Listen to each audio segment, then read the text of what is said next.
Welcome back. This is episode 87 of The Sean Lowery Show, and my guest today is Evan Carmichael. Evan Carmichael has been making YouTube videos for years, bringing together information about the best entrepreneurs out there. I've been watching his videos for years.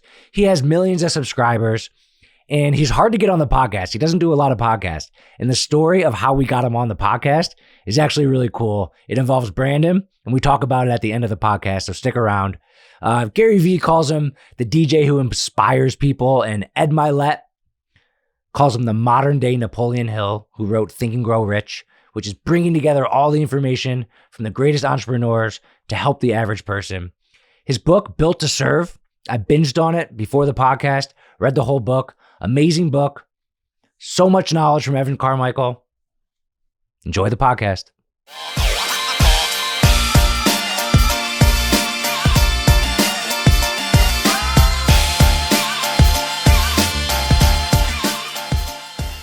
All right, Evan Carmichael, welcome to the Sean Lowery Show. How are you today?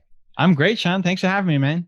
Yeah, of course. I've been watching your videos on YouTube for years, and I actually just binged on your audiobook last night. I bought it, and I binged on it. An amazing book, Built to Serve. So, yeah, it's an absolute honor to have you on. My first question I have for you is, I saw in your bio that you set 2 world records. I looked it up. I couldn't find anything about it. Is there a story there? Yeah. So the first one was the world's largest mentoring session. So I was one of the mentors. They paired, I don't know how many mentors with mentees, and we did speed mentoring. So they put us in a convention center in Toronto, which is where I live. And they were 3-minute sessions. So the mentors sat down, and then the mentees every 3 minutes rotated. And it's really hard to give advice in 3 minutes. Yeah, I was thinking that. It's like the clock goes, the mentees are running to the next table, and they're like, "Okay, how can I help?" Okay, find your who, find your why. And you know they if they take too long to tell their story, you got like 8 seconds to give them some kind of advice. Like, keep going, believe. So maybe not the most valuable advice, but the concept was nice in that, hey, let's try to bring awareness for mentorship. So we won the award for the most the largest mentoring session in the world. Wow. The other one was there was a group here in, again, my city of Toronto, that went to one of the poorest, most crime infested neighborhoods, and they set up an entrepreneurship program to say, hey, let's get kids off the street and let's teach them entrepreneurial skills for how to get settled. And if school's not the path for them, let's start a business, and you can now support your community. So I was one of the mentors there, and we did a fundraising campaign where we went to a soccer field and held up, we each had a black or white giant, what is it called? Bristol board. Okay. And we went to the soccer field and we each held it up, and what it formed was a QR code for all of our pixels that if somebody scanned it, they could go donate. And then we had a plane kind of fly overhead to take a picture of us standing on the soccer field with our QR codes. And we won the world record for the largest QR code. Wow. Is that like official Guinness World Records? Yeah. Both of them were official Guinness World Records. That's so cool. Yeah. So they are pretty anal about like what the rules are and how long you have to do it. So it was still around entrepreneurship. I'm not some superhuman like world record for number of punches or pull-ups or swimming or something. But those are the two. It was super fun. Awesome. That's awesome. So I was actually, as I was thinking about you, I was thinking like, because the book Think and Grow Rich, it changed my life, Napoleon Hill. And I love the book. And I was like, wow, he's kind of like a modern day Napoleon Hill. And then I saw that like so many other people had said that before. I thought I was going to be like the first one to say that. But entrepreneurship is like my favorite thing in the world. And I know that's like your mission, inspiring entrepreneurs, helping entrepreneurs. One question I always like asking and ponder and thinking about in the entrepreneurship world is, I know you've studied all of them. And it's like, I'm sure there's levels, but focusing on like one business or having like 3 businesses going at once, like, do you have a take on which one works better for an entrepreneur that's starting out? Like just focusing on like one business, or kind of dip your toes in a couple different things and see what works? What would be like your best advice on that? Usually to combine them. So instead them? of doing, this is how Wouldn't you that be stand out and multiple? win. Multiple, but Okay. in one. Synergy. Instead of having 3 different businesses, you smush them together into one unique business. Okay. This is how you stand out. I think, because here's what happens. If you only pick one, you're always going to yearn for the other one. It's like, I wish I just had a little bit of time to work on that thing. And same thing, if you pick that one, you're going to yearn for the first one and miss it, and maybe even resent what you pick because you don't get to spend time on that other thing. Also, if you only pick one, you're never fully invested into it, and you're going up against people who love that thing. And so you're always, That's kind of what I've always thought is like, if someone's just starting and they're just half-assing like 3, it's not going to be as good. When you're going up against people who are full-assing one, right, and they're going to beat you. So you're always at best a B player. But in that combination is where you're ultimately going to win. So an example, a buddy of mine is a financial advisor. And I mean, there's how many financial advisors in the world? Tons. Like what makes a financial advisor stand out? Right. But he also loved hockey. And in Canada, hockey is basically a religion. And he loved hockey. He's the kind of guy who could watch the same goal 8 times on ESPN replay, and it's still, wow, what a goal. And his wife thinks it's crazy. Like, you just saw it 7 times already. How are you still impressed by it? And so they'll seem like 2 totally different worlds, like hockey and financial advising. It's like, well, how do I smush them together? He ended up becoming the financial advisor for a lot of NHL hockey players. Okay. Now he stands out. Now he's different. So when he's going in to talk to them, a lot of these guys don't love talking about money, are confused by money. It's like, because they didn't go to school for it. That's not their profession. They're elite athletes playing hockey. So when he goes in, he can actually talk, not just the numbers, but he's like, that goal you scored yesterday was sick. And other typical financial advisors come in and they're just talking money and bore them. So it's in that combination that he stands out. In the, you calling me Napoleon Hill and Ed Milet calling me, I think Ed was the first one to put it on him, super. I thought of it on my own, but I love it. I think he gets the credit for it. But, when he called me that, I was super humbled and said, hey, do you mind if I use that on places? That's wow, what a compliment. Right. But I hadn't heard other people, nobody else has that moniker, at least as far as I know. I'm in the space. I've never heard anybody else use that name for somebody else. And so that's what I do. Like, that's how I stand out. I smush things together and have my unique way of doing it. So I'm doing the I'm sharing my voice and I'm sharing other people's content at the same time. Right. That's interesting. And so you take those, I think the answer is you take the 3 things and you don't see them as 3 things. You see them as what's the unique combination of them in a way that nobody else has done before. Right. And I guess you could either share like a market or customers for all those things, or maybe share like something internally, or just to kind of share like a passion for them all. I mean, like, I have an e-commerce clothing business that's mostly for girls. We have 15 employees. It's doing great. And I have my podcast, which is mostly about entrepreneurship. And like, I've always been thinking about this. Like, I'm not really sure how to mesh those 2. And because I've thought about that. I love people who are doing multiple things and they're all synergized and together. And I think that's a great answer for having multiple things. But like, in my example, how could I combine 2 things with different audiences? Well, what do you love about the girls' fashion business? Well, my wife's into it. I love building the business. Like, I've learned to love the customers. I found a market for that business and it excites me every single day. And one of the things I like about it actually is that I don't have to use my opinion on like what the style is. I can just kind of run the business and go off what's selling. So like, between me and like my team, we have a good energy with it. But maybe that is why I started the podcast a little bit, for like a little more of my passion, talking about entrepreneurship. But I got to think about that one, how to mush those 2 together. Because I'm kind of, I see myself doing 2 separate things right now, but I love that. Smushing them together is a great way to look at it. Does your wife run that company, or run the company? We honestly run the company together. Like, she does most of like the style, the picking the products with me, and we all kind of like run the employees together. And I mean, we're getting an operations manager, but we honestly legitimately both run the company. So there's lots of ways to do it. Your interest is less in the clothing and picking the patterns and the sizes and seasonality, and more on the entrepreneurship challenges of building and scaling and growing and leadership and all that stuff. Hiring, So how do you then show that part off inside the clothing, right? So to be a brand that's not just about the latest fashion styles inside girls' clothing, but to also show the story of you and your wife. Yeah. And whether We're it's kind of doing that, actually. We have like right? a live show every Wednesday where me and her kind of show products, talk to the customers. So, But showing the dream, like, was it your wife's dream? Was it your dream? Who came up with this idea? I mean, I started like a t-shirt business and she kind of got involved, and then she started marketing more towards girls, and I saw that was working. And then we found this very specific monogram niche, and we found an awesome niche, and we kind of just went after it, and it's been like growing huge over the past like 3 years.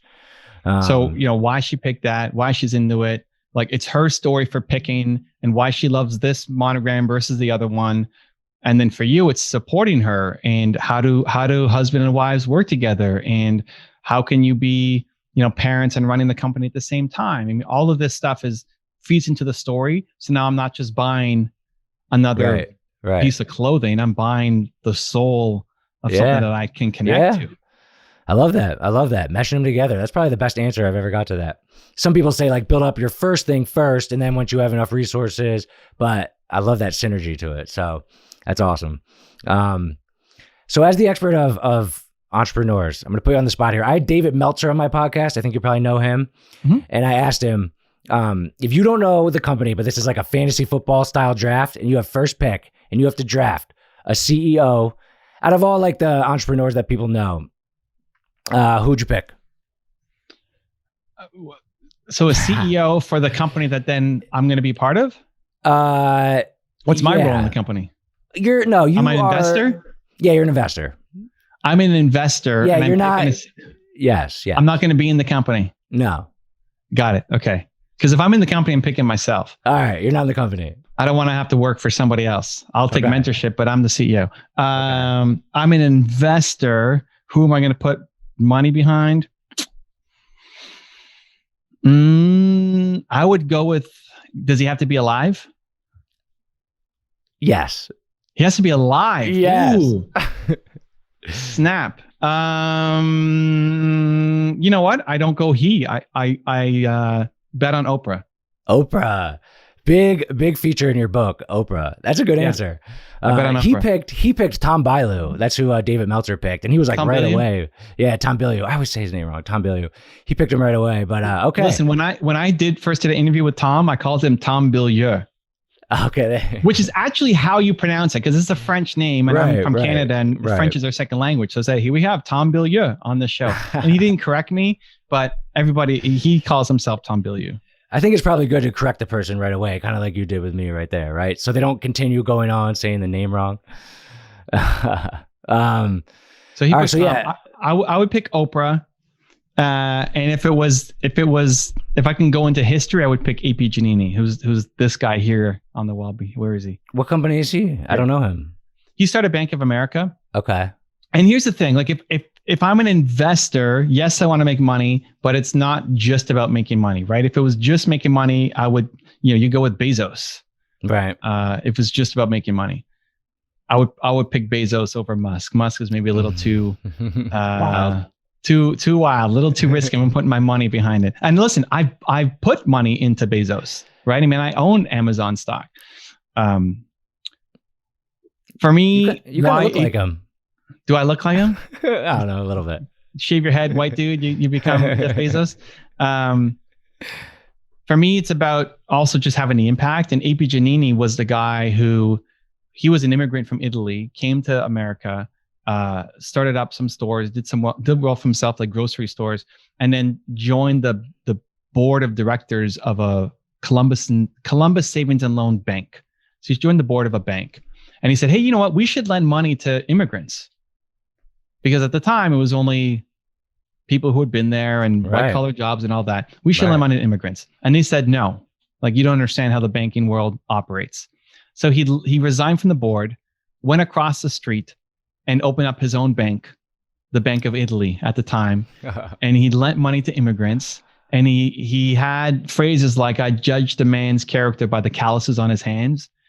And he would lend money to people based off of a handshake and a look in their eye. if you can imagine a banker giving you money off of a look in your eye and a handshake. I don't think the underwriters would like that, but forget it. So he built. That's cool. He gave Walt Disney the money to start Snow White when nobody else believed in him, and so he was the believe banker, and also turned out to be a massively profitable entrepreneur as well, building what became Bank of America. Yeah. So that combination, I really enjoy. Oh, you know what? Howard Schultz. I maybe should have picked too. Howard Schultz is behind me. Yeah, and they were both in your book. I didn't pick up that guy's name, but I remember that story from the book. Yeah. Awesome. All right. So this is one of the questions I'm actually the most interested in. Okay. And so the purpose, right? Who, the number one in your book, who, figuring out who you are and your purpose. Mm-hmm. So I love that. And I'm curious, as somebody who's like known a lot about that, talked a lot about that, is there any like diversity in people's purposes? I mean, I feel like a lot of the people, they want to make the world a better place for others.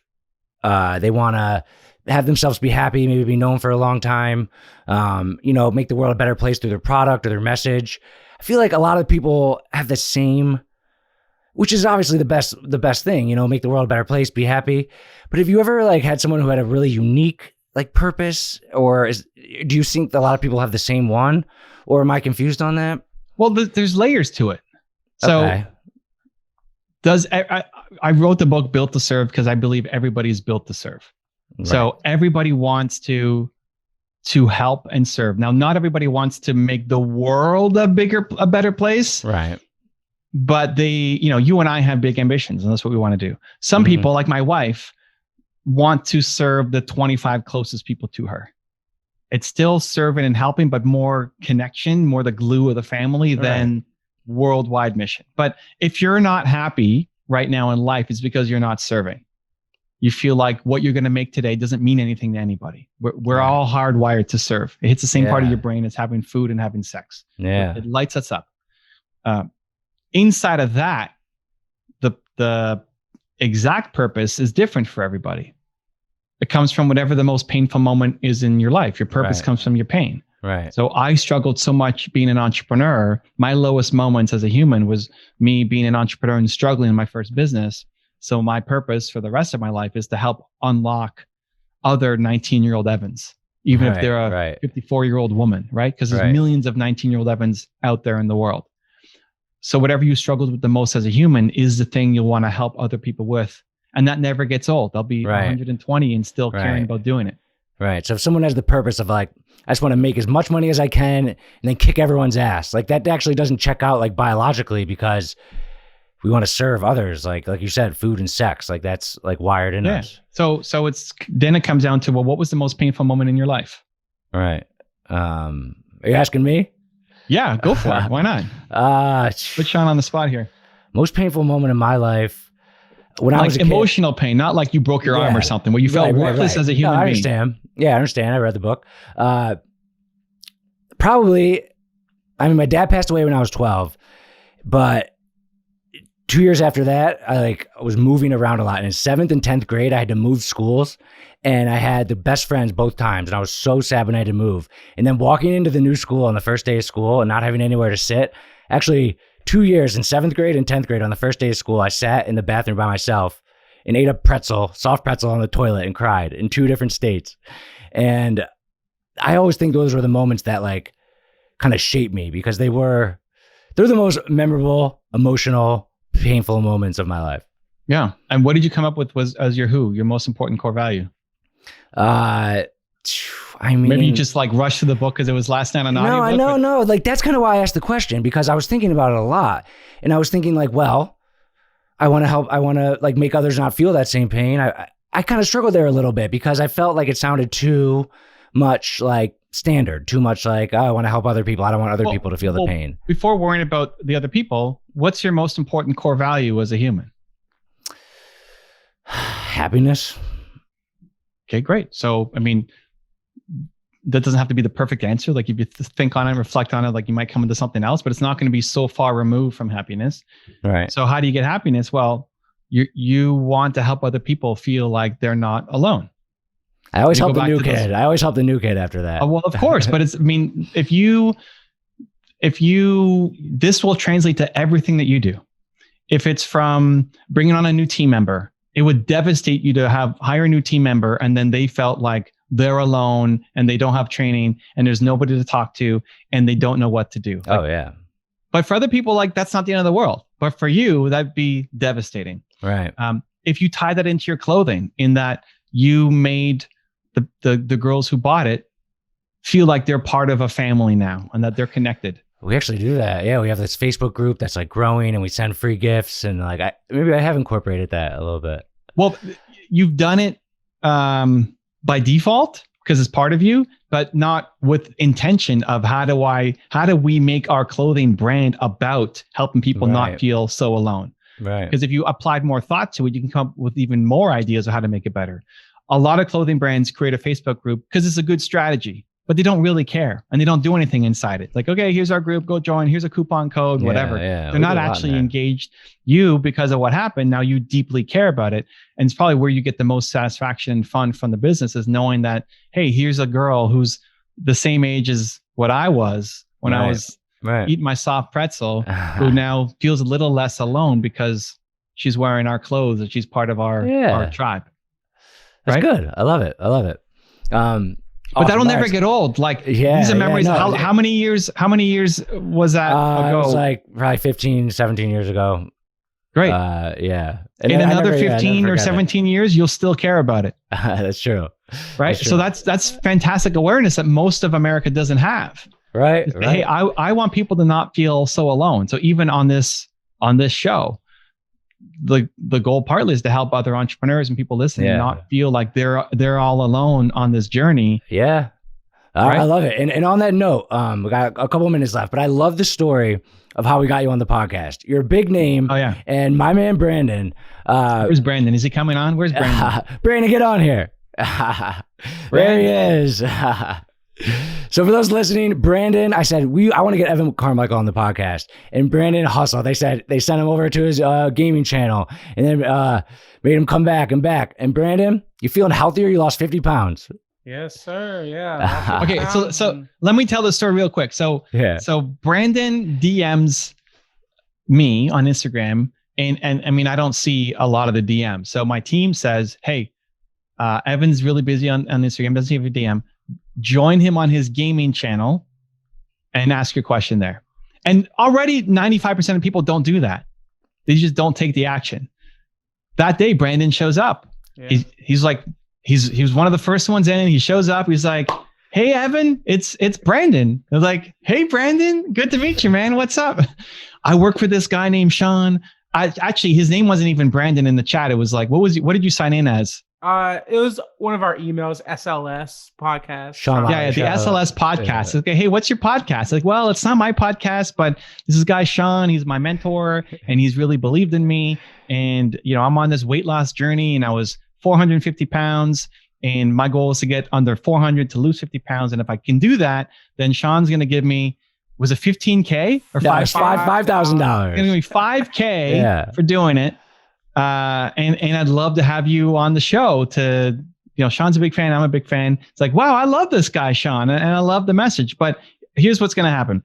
And I have a co-host on the show. We're kind of going back and forth on what we should do.